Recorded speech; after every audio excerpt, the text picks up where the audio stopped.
सोने की पूरी लंका राज श्री सीताराम।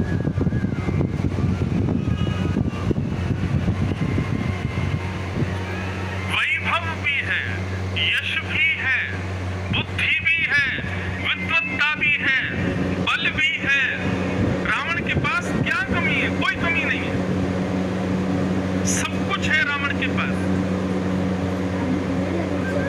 सब लोग ध्यान से सुनिए।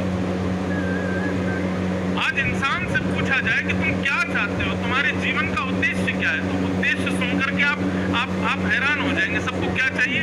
हम लोग जितने दिन रहें सुखी जिए, खूब सारा पैसा कमाएं, घर बना लें, अच्छा सब परिवार में सब प्रसन्न रहें, खूब हमारा नाम हो जाए, खूब हमारा यश हो जाए। तो सबकी यही कामना है। मानव जितनी अपनी कामनाएं बताएगा, ये सारी कामनाएं पूर्ति हो चुकी थी रावण की। रावण के पास सब कुछ था, लेकिन क्या नहीं था रावण के पास? रथश्चारुरुचिरं धनं मेरुतुल्यं मनश्रेण लग्नं कृष्णपादारविन्दं ततः किं ततः किं ततः किं ततः। शरीर है, स्वरूप है, बहुत धन है, अच्छी सुंदर पत्नी है, बहुत गाड़ी घोड़े खड़ी हैं, सब कुछ है, लेकिन मनश्रेण लग्नम कृष्ण पादारविंदम। मन यदि कृष्ण के चरणारविंदों में नहीं लगा है, मन यदि राम के चरणारविंदों में नहीं लगा है, तो वो शरीर, स्वरूप, गाड़ी घोड़ा, धन, वैभव, संपत्ति, पत्नी, सब व्यर्थ है, कोई काम नहीं होता।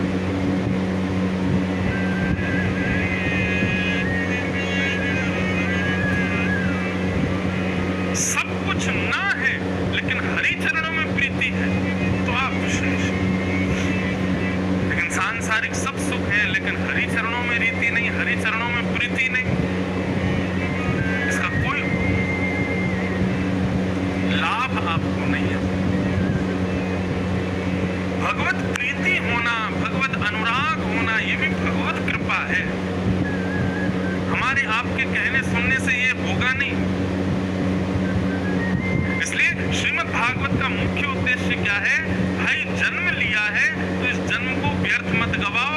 जन्म पूरा हो मतलब मृत्यु प्राप्त हो, उससे पहले पहले हरिम परम, परमानंद हरि के श्री चरणों की प्राप्ति कर लो, तब आपका जन्म सफल होगा। ये हमारे जन्म का साफल्य है। मैं तो ऐसा कहता हूँ भाई, सब लोग सोचते हैं मरने के बाद भगवान का दर्शन करेंगे। अरे किसने देखा मरने के बाद हम कहाँ जाएंगे? इतना भजन करो, इतनी भक्ति करो, इतना नाम जप करो, इतना ठाकुर जी का स्मरण करो कि जन्म पूरा हो, उससे पहले पहले ठाकुर जी दिख जाए हमको। उससे पहले पहले श्री गोविंद देव जी चलते फिरते रूप में हमको दर्शन दे दें, तब समझना कि हमारा जन्म सफल हुआ। इन नेत्रों से यदि श्याम सुंदर को नहीं देखा, इन नेत्रों से यदि हरि की सुंदर लीलाओं का दर्शन हमने जन्म लेकर के नहीं किया, काय बात का जन्म है फिर?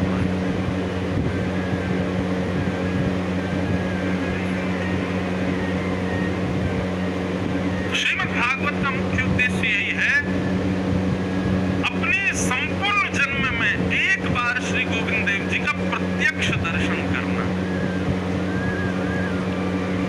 प्रत्यक्ष ठाकुर जी हमको दिख जाए। अरे रसखान, वो रसखान कैसे है? जा तो रहे थे अपने राजा की बात मान करके इंद्रप्रस्थ आगरा से, लेकिन राजा ने केवल इतना कह दिया था, रसखान सावधान रहना, बीच रास्ते में वृंदावन पड़ेगा। रसखान बोला वृंदावन से सावधान क्यों? बोले हमने सुना है वहां पर एक कारा कलूटा नन्हा सा एक बालक रहता है। बोले अच्छा, तो वो क्या करता है? बोले वो करता कुछ नहीं है, उसके पास में कोई जादू टोना है, वो जिसको देख लेता है एक बार या जिसको अपना दर्शन करा देता है, फिर वो सदा सर्वदा के लिए उसी का हो जाता है। वो अपना पति परिवार अपना सब कुछ भूल जाते हैं, उसी के होके रह जाते हैं। रसखान तुम तो हमारे बड़े अच्छे सेनापति हो, तुम्हारे बिना कैसे काम चलेगा, इसलिए तुम वृंदावन से सावधान होके जाना। रसखान बोला छोटा सा बच्चा मुझको पागल बनाए, मुझको अपना बनाए? अरे मैं रसखान, मेरे बल का भी भी पता नहीं है महाराज आपको? बोले मैं तो बस तुमको बता रहा हूँ, बच करके जाना, संभल करके जाना। अब रसखान निकला आगरा से इंद्रप्रस्थ के लिए और अपने सैनिकों को बार बार कहता जा रहा है, वृंदावन आए तो पहले ही घोषणा कर देना ताकि हम सावधानी से जाएं। भीतर ही भीतर कुल बुला रहा है, भीतर ही भीतर डर रहा है रसखान, कहीं श्याम सुंदर दिख ना जाए, कहीं वो नन्हा सा सांवरा बालक मुझको दिखाई ना दे जाए। हमारे ठाकुर जी बड़े चतुर हैं, जो इनको देखने को बहुत ज्यादा तड़पते हैं ना, उसको ये दिखते नहीं है, और जो इनसे बचने का प्रयास करता है उसको ये जरूर दिखते हैं। रसखान बचने की कोशिश कर रहा है, रसखान सोच रहा है वृंदावन दिख ना जाए मुझको, वृंदावन की सुगंधी मुझको स्पर्श ना कर ले। लेकिन हमारे शास्त्र कहते हैं भाव कुभाव अनख आलस हो, नाम जपत मंगल दिस दश हो। हरि स्मरण करना है, भले ही भाव से करो चाहे कुभाव से करो, भले ही उनको याद करके करो चाहे भय से करो, लेकिन स्मरण होना चाहिए। अब रसखान स्मरण तो कर रहा है लेकिन भय से कर रहा है, कहीं श्याम सुंदर आ तो नहीं जाएगा, कहीं कोई हल्का सा सांवला बालक भी दिख जाता ना तो डर जाता रसखान। बोले ये तो नहीं है कन्हैया, मतलब।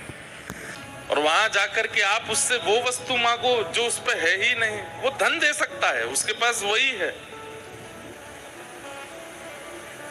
हनुमान जी महाराज भक्तिवान हैं, उनसे भक्ति का वरदान मांगिए। हमने तो आज तक इतने हमारे भारत में जो हनुमान जी के प्रमुख स्थान हैं, सब जगह लगभग कुछ स्थान रह गए, लगभग कथाएं सुनाई हैं हनुमान जी को।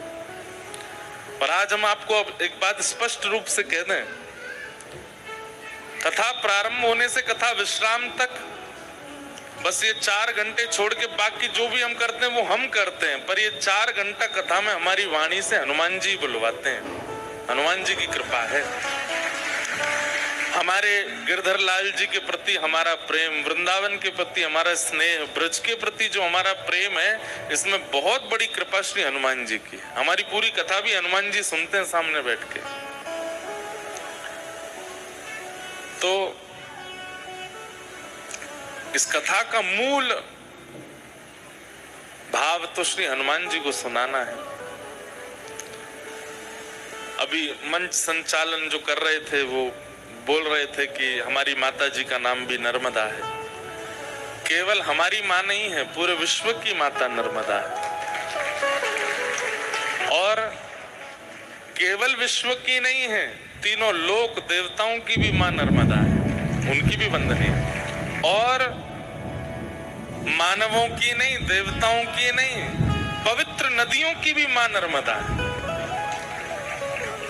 हमने एक बार जबलपुर में कथा की थी, तो तब नर्मदा पुराण थोड़ा देखने का अवसर मिला था। एकमात्र नर्मदा जी हैं जिनका पुराण भी है, और कोई नदी का पुराण नहीं, नर्मदा जी का है। तो श्री नर्मदा जी के पुराण में ये पढ़ने में आया कि साल में एक दिन ऐसा आता है कि विश्व की, भारत की समस्त नदियां श्री नर्मदा जी में आती हैं। सबका जल समाविष्ट होता है श्री नर्मदा जी। जहां का अच्छा, जो सप्तमी आने वाली है, वाह, आगामी जो सप्तमी है उसी में ही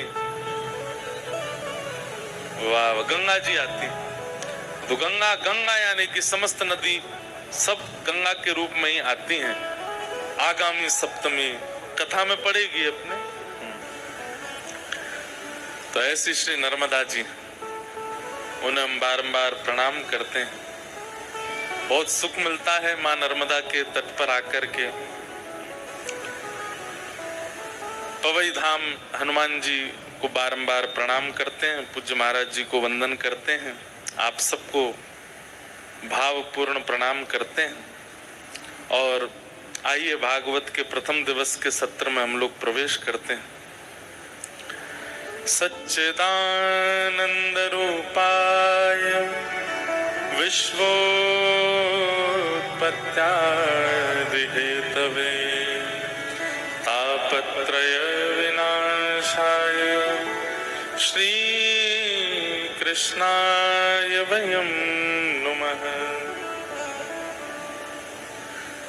प्रथम दिन महात्मा कहने का विधान है सच्चिदानंद रूपाय। भगवान के 3 रूप बताए गए, सत्य, चैतन्य और आनंद। बहुत ध्यान पूर्वक सुनिएगा, ये बहुत सुगम संयोग है कि आप सब लोग यहाँ बिल्कुल शहर से एकांत में बैठ कर के कथा सुन रहे हैं। जो लोग सुन रहे हैं वो लोग नियमित रूप से सुनिएगा। हमारा भाव ऐसा रहता है कि कथा में केवल कथा का ही भाव सुनाया जाए, अन्य चर्चाएं ना सुनावें। इसलिए आप सब लोग बहुत सावधानी से सुनिएगा।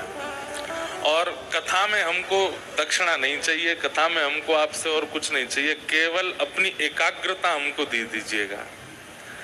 आप जितने एकाग्र होकर के बैठ जाएंगे उतने आनंद से आपको कथा हम सुना पाएंगे। छोटे बाल गोपाल अगर डोल रहे हो तो उनको कृपा करके गोद में बैठा लेना, नहीं तो पीछे छोड़ आना। बस इतनी दूर मत छोड़ के आना कि बेचारे अंतर ध्यान ही हो जाएं, मंच से ही बोलना पड़े कहाँ हैं बालक आपके ढूंढो, ऐसा नहीं। 3 रूप हैं भगवान के। अब आप कहेंगे महाराज जी 24 अवतार फिर काय को कहे जाते हैं जब रूप ही 3 है? तो देखिए, मैं कथा में कहा करता हूं कि हर व्यक्ति परिस्थिति के अनुसार अपना रूप बदलता है। जैसे हम वक्ता हैं, कथा में हम वक्ता हैं, पर अपने घर जब जाएंगे माँ के पास बैठे हैं, बहनों के पास बैठे हैं, अपने भाइयों के पास बैठे हैं, वहां वक्ता नहीं है। वहां क्या है? वहां किसी के भाई हैं, किसी के बेटा हैं, किसी के मित्र हैं, किसी के सखा हैं। वहां हमको कोई महाराज जी नहीं बोलता। घर में कोई हमारी बहन हमको महाराज जी बोलेंगी, हमारे परिवार के लोग हमको स्वामी जी थोड़ी बोलेंगे, गुरु जी थोड़ी बोलेंगे। वो तो हमको क्या बोलेंगे? लाला ही बोलेंगे, लाला बोलेंगे, बेटा बोलेंगे, नाम लेकर के बोलेंगे। क्यों? वहां रूप बदल जाता है। हनुमान जी महाराज आ रहे हैं कथा में, देखो पवन पुत्र हनुमान, खूब जोर से हवा चल रही है और पता भी चला हमें कि 2 दिन से यहाँ पे थोड़ा मौसम करवट बदल रहा था।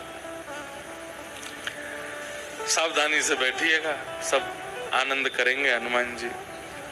तो रूप परिस्थिति और व्यक्ति के अनुसार कभी कभी बदला जाता है। कोई बहुत बड़ी पदवी पर है तो जब वो समाज के आगे तभी पदवी का रूप दिखाएगा, लेकिन जैसे ही एकांत में जाएगा, जैसे ही अपने घर आएगा, तब वो पदवी पर नहीं होता है। तब वो फिर उसका पत्नी के सामने वो पति है, बच्चों के सामने वो पिता है, माता पिता के सामने वो पुत्र है। कई बार देखा गया ना कि बड़े लोग जब अपने दफ्तर जाते हैं तो फिर बढ़िया प्रेस किए कपड़े पहनेंगे, प्रेस किए नीचे पैंट पहनेंगे, लेकिन घर पर प्रेस किए कपड़े नहीं पहनते। घर पे तो ऐसे ही रहते हैं। क्यों? जो रूप आपका आपके दफ्तर में है, आपकी दुकान में है, आपके व्यापार में है, वो घर पर क्यों नहीं है? क्योंकि घर यहाँ पर अपने लोग हैं, ये आपको भली भांति जानते हैं, इनके आगे आडंबर करने की आवश्यकता नहीं है। ऐसे ही घर पर अलग रूप है, दफ्तर में अलग रूप, ब्याह हो जाता फिर ससुराल में अलग रूप है। सब जगह के रूप अलग हैं। मित्रों के पास रूप अलग है, भाइयों के पास रूप अलग है, पड़ोसियों के पास रूप अलग है। हम लोग तो कितने सारे रूप धारण करते हैं। एक ही दिन में हमारे 10 रूप होते हैं। ठाकुर जी हैं तो 24 ही, पर 24 ठाकुरों के 3 रूप हैं। कौन कौन से? सत्य, चैतन्य और आनंद। हनुमान जी भी सत्य चैतन्य आनंद हैं, राम जी भी सत्य चैतन्य आनंद हैं, वृंदावन कृष्ण भी सत्य चैतन्य आनंद हैं, वैष्णो देवी माता भी सत्य चैतन्य आनंद हैं, महाकाल भगवान भी सत्य चैतन्य आनंद। सब ठाकुरों के 3 रूप हैं, सत्य, चैतन्य और आनंद। नर्मदा जी भी सत्य चैतन्य आनंद हैं, गंगा जी भी सत्य चैतन्य आनंद हैं। अब ये सत्य चैतन्य आनंद है क्या? ध्यान से सुनो। सबसे पहला रूप है सत्य।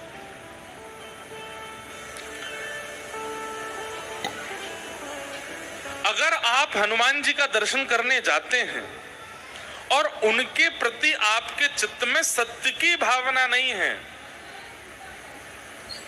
सत्य की स्थिति नहीं है, तो आप चाहे कितने भी बड़े पाठ कीजिए, कितने भी अनुष्ठान करा लीजिए, कितना भी भोग लगा लीजिए, आपको हनुमान जी केवल पाषाण ही लगेंगे, कभी अनुभव नहीं होगा उनका। भगवान के प्रति, ईश्वर के प्रति, देवताओं के प्रति, नदियों के प्रति सत्य की भावना सबसे पहले रखनी पड़ेगी कि वो सत्य है। सत्य। दूसरी बात, जिसके सन्मुख जाके, जिसके सामने जाकर के स्वतः अपने आप सत्य मन में प्रकट हो जाता हो, उसे सत्य कहते हैं। दुनिया के आगे आप झूठ बोल सकते हो, दुनिया के आगे आप असत्य संभाल